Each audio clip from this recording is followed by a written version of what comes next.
Good morning from Seattle. I wanted to show you the lilac that's starting to bloom. It's pretty. It's a nice day today. It was supposed to rain. I think it's going to rain this afternoon.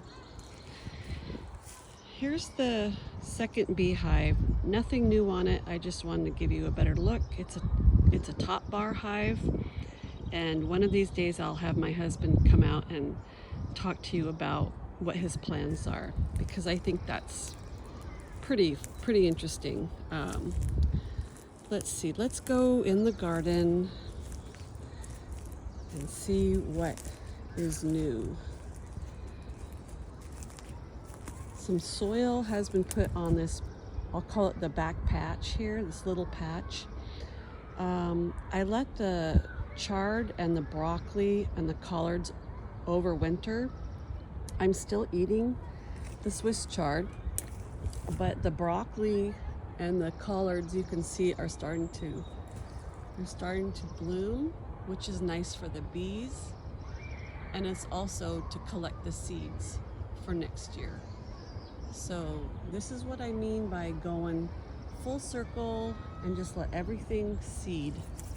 The birds love it, and I love watching it all. Okay, back into the garden. My husband built this deer fence because, as the description says, because of the deer, and it's been really helpful to keep out. Big deer roam around here constantly, and then there's also a chicken wire on the bottom. I don't know if you can see that.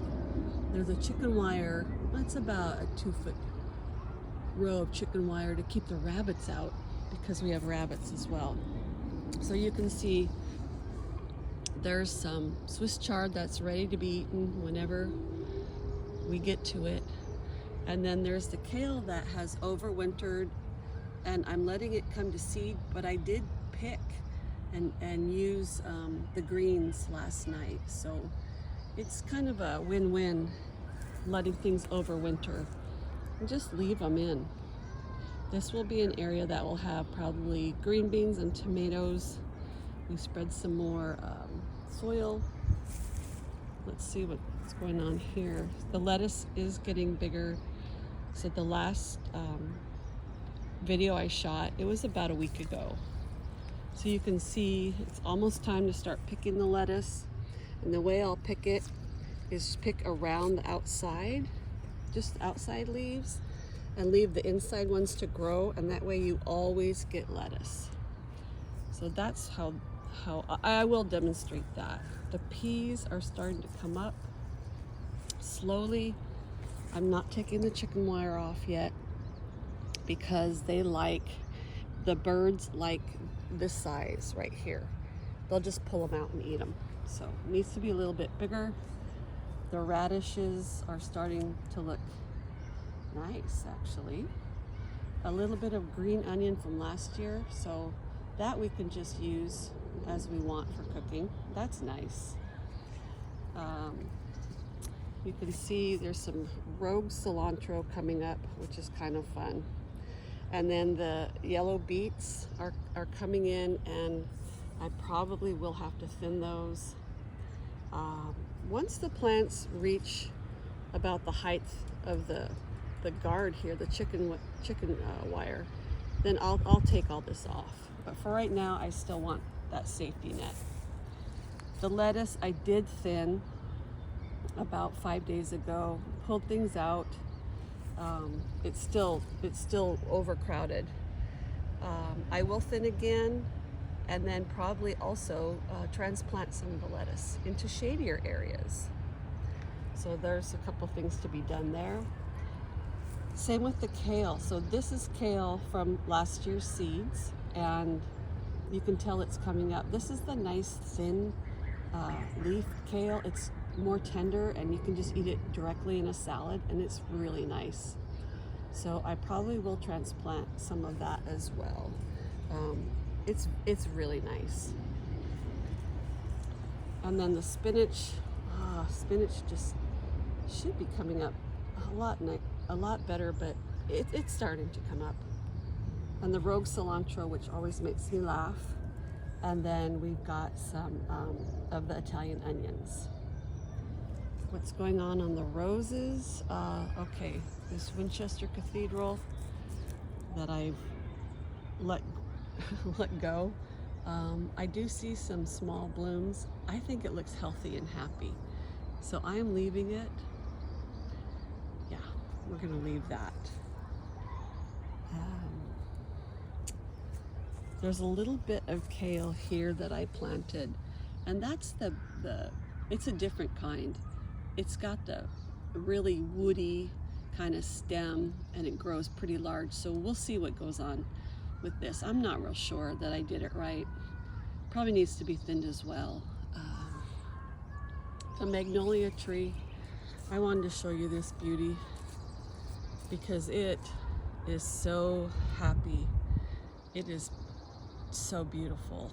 It just looks wonderful. Really doing a great job. And then this is some compost that my husband put down. We cleaned the compost bin out. We have 2 of them. This is about 3 years. I think we composted for about 3 years. I'll show you the bins. It's these 2 bins.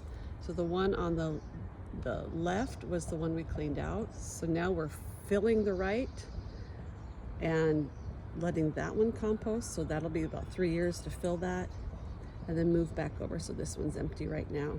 So anything that I pull off of the garden, greens, whatever gets composted will go in the right bin for a couple years. And I just wanted to sneak in this beautiful peony that's coming up. It's really nice, and a little bit of rhubarb. And it's pretty dappled sun. It does get pretty warm. Nothing else to really report on today. There's just some more soil here. I weeded this patch. I think this will have a squash in it. Something that takes up a lot of room that can just be on its own. And then the second columnar apple that we have, this one, I think they're both 3 years old. The smaller one I bought, it was about a foot tall, and this one was like 3 feet tall. And I did get apples from this one last year, so that was exciting. Okay, and again the feverfew, that was from last year. The Swiss chard, again, you can just let it go. This is from last year. This all reseeded. I didn't plant it. It does go. It's the gift that keeps giving and save seeds. You'll never have to buy chard again. You can give it away. And then this bed has the arugula in it, the beets that were my beets from last year I let seed. I wanted to see if they would come up, and I see that they are starting to come up, so they're viable, which means the beet seeds, yeah, I'm gonna let go again this year. Not much else going. I thought I put some lettuce in here, but if nothing comes up, I'll replant it. I'll replant it with other things. Nothing going on the beans yet. These are the French green beans. These are just plastic containers from fruit. So there's nothing coming up yet, and they're closed. And if you want to know the fertilizer that I'm using, this is tomato tome. Just a nice organic fertilizer. The bag's open, so I try to keep some plastic on it so when it rains, it doesn't get chunky and sticky. Okay, I think that's it for now. Have a great gardening day, and we'll see you in the next video. Bye-bye.